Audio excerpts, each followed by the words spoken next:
Good evening and welcome to the Leadership Boost podcast. This is your host, Sean Smith, all the way from Philadelphia.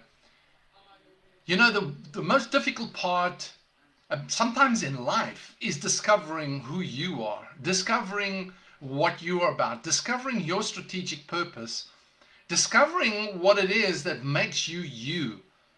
I just listen to people around me, and so often they have no clue because they're being affected by everything around them, by what people say, what people do. They're being affected all the time. But what makes you an exceptional leader, not a celebrity leader, an exceptional leader, is discovering who you are, not trying to be somebody else. So what sets you apart? What sets you and me apart? What sets you apart? What sets you apart can sometimes feel like a burden, somebody said. But it's not. In fact, it's what makes you great.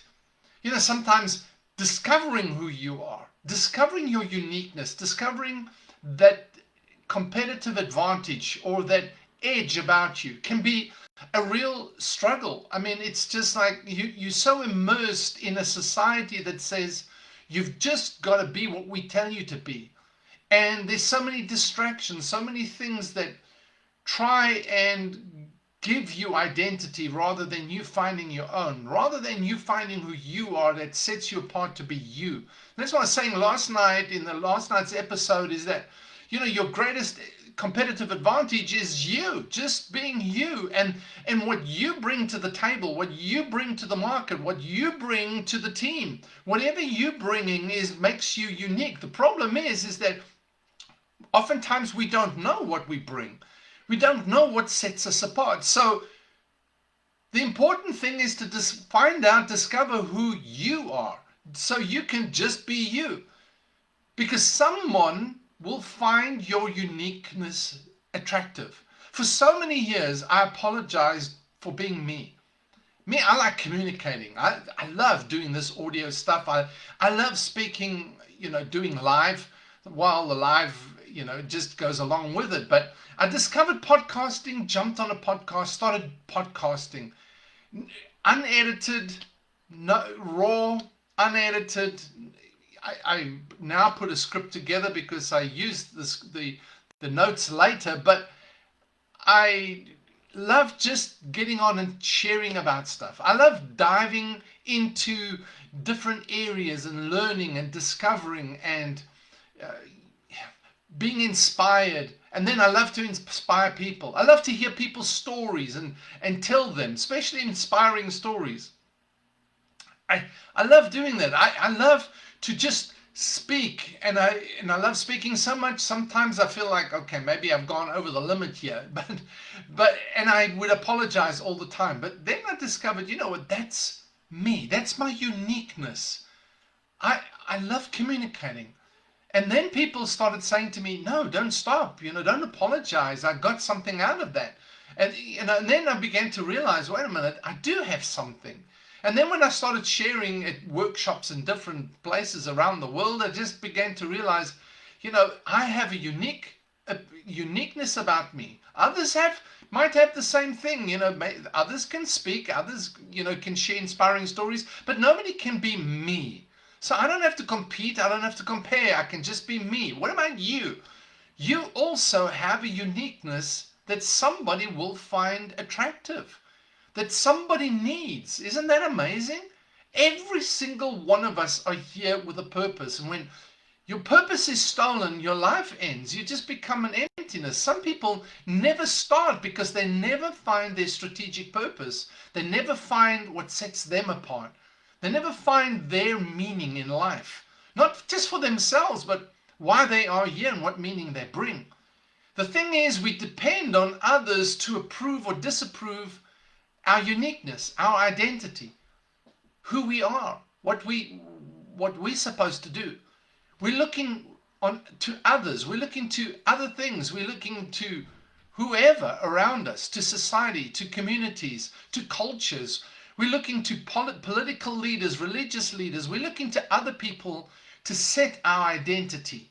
But I'm telling you, it doesn't work, because as long as you are depending on others or something else to determine your value, You will never be comfortable being just you. You'll never be comfortable with your authentic self. You'll never be comfortable with being you that sets you apart from everything else and everybody else. And I'm not talking about woo-woo space cadet kind of stuff, woo-woo-woo, look how I'm so unique, nobody's like me. I'm not talking about that. I'm talking about feet on the ground, reach for the star kind of thing. Yeah, I'm talking about having reality in your life and then, finding that thing that is you, that's so unique. Because many times the woo-woo is actually trying to be somebody else, trying to find somebody else, trying to justify something else. But, the fact of the matter is you've got to be you. So as long as you're depending on others or something else to determine your value, you will never be comfortable being you. And what sets you apart, you will battle so hard. And I noticed this. With people, you battle so hard to either fit into the idea of you or what you don't want to be. You're warring that all the time, that you won't have the energy or the desire to discover who you really are, what sets you apart, what makes you unique. You don't have the energy for that. You don't have the time for that. You're busy fighting what you don't want to be and what others think you should be, that you just never find who you really are. So, you just got to ignore what people say. You've got to ignore the criticism. You've got to ignore the haters. You've got to ignore the people that try and put you in a box. You've got to ignore them. And you've got to come back to you. Discover you. The greatest event in my life was discovering me. Mark Twain said, 2 days in your life that are most important: the day you're born and the day you find out why. And that is the truth. It took me a long time. I was buried under a lot of identity crisis, insecurities, other people's imposing their weaknesses, their ideas, their opinions on me, instead of me finding me. Once I discovered me and aligned me, I'm not just talking about, I'm happy being ugly. I'm not talking about being ugly. I'm not talking about when you don't develop in your ability to interrelate with people. I'm not talking about when you just ugly being you. I'm talking about when you discover that potential leader you. When you discover that mission, that strategic purpose, and you begin to develop it.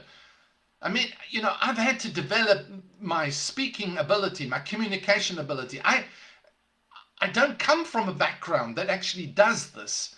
You understand, is everything in my past, in my growing up years, was shut up, don't say anything, don't do anything, don't make yourself known, you'll never be anything, just get a job, and don't say, be seen but not heard. That was like the kind of philosophy. And so, and because of other experiences in my life and being bullied and all the rest of it, I had to really work hard to get out of stammering and stuttering and, stumbling over my words, because my mind, I always raced so much. I read a lot and my mind would be racing, but my mouth can't keep up, And so, but I used to be so introverted and so shy. Really, I was intimidated. I don't think my personality is introvert, but I was so introverted and shy because I was intimidated that I never ever stood up and spoke who I am, never shared who I am, doing what I do, being who I am. I was always too scared to be me because I would get, knocked down or ridiculed or criticized. But then, over the years, wait a minute, I have to be me. And when I discovered me and I discovered the principles of how that operates, how being me can actually be the greatest inspiration, influence, and impact on other people's lives, suddenly something happened. I feel like when I turned 50, the first 50 years of my life was like university. So I tell everybody the next 50 years is going to be implementation of what I learned in the first 50. But, regardless of what your age, and you probably understand what I'm saying, maybe you discovered yourself early, but maybe you didn't, maybe you're just trying to conform all the time and you're just trying to live out, some kind of objective that somebody else lives for you. But what sets you apart is, in fact, your competitive advantage. Most never find it. So they are always swayed by what others think, believe, and say about them. But not you. You are the exceptional leader. Therefore, not only do you find, live, and serve your own uniqueness, what sets you apart, your own advantage, competitive advantage, that you, as an exceptional leader, not only do you find that, but you also help others discover theirs. We're in a world that's suffering identity crisis. We're in a world that imitation is the thing. People swallow the hook, the line, the fishing rod, the fisherman, the boots, the picnic basket, the fishing net, everything. They swallow the whole thing because they're so hungry for identity. They're so hungry to find their place, their meaning in life. But they don't know how. And most leaders don't know how either. They're so focused on themselves that they don't know how to help others find, live, and serve their uniqueness, their ability, their potential. You have made, as an exceptional leader, you have made it your mission in life to help others find, live, and serve what sets them apart. To help them find their competitive advantage. You see, because exceptional leaders are not threatened by other people's exceptionality. Exceptional leaders are not threatened by it, are not insecure. They love it when others arise, stand on their shoulders and become greater than them. That's their legacy. Exceptional leaders know that because it's not about me and I. It's not about my generation, but about the next generation and the generation that they will affect. In fact, it's about the generation not yet born. They understand that. They have that clarity. It's not just about me in my business making money. It's not about me surviving or getting successful, but it's about me being significant. And significant is when I serve my uniqueness to the next generation so that the next generation can serve the next generation. You see, it's a bigger picture than just me and me and getting more. Leadership is so much more than that. So what sets you apart is far more interesting and valuable than your ability to conform. It does start with you. That's really what I want to emphasize tonight. It does start with you. So what sets you apart is far more interesting and valuable than your ability to conform. So be you. Be you. It's the best thing you can give to the world. The real you. The real you. All right, so thanks for being with me tonight. This is Sean saying, have a great weekend. Until next time, it's over and out.